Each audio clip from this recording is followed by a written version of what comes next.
Illustrates the superiority of Barcelona tonight, the way they've been able to keep it.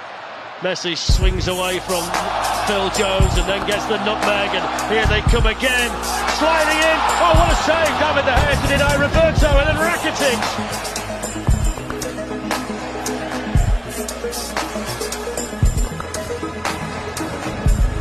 Here goes Twinkle Toes.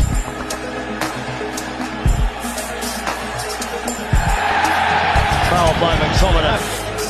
Pretty much since this little fella got the first. This fella certainly made a significant difference. Yeah, but since the first goal went in. Yeah. Coutinho, McTominay was tracking back there for United. Fred's lost it. Here's Messi. Off he goes again. Oh, he squirmed under it! Messi in with a challenge on Young, and he comes away with it. Then he gets away from Fred and shoots. Oh, he's done it! Now Mr. Dynamite with another goal for Barcelona.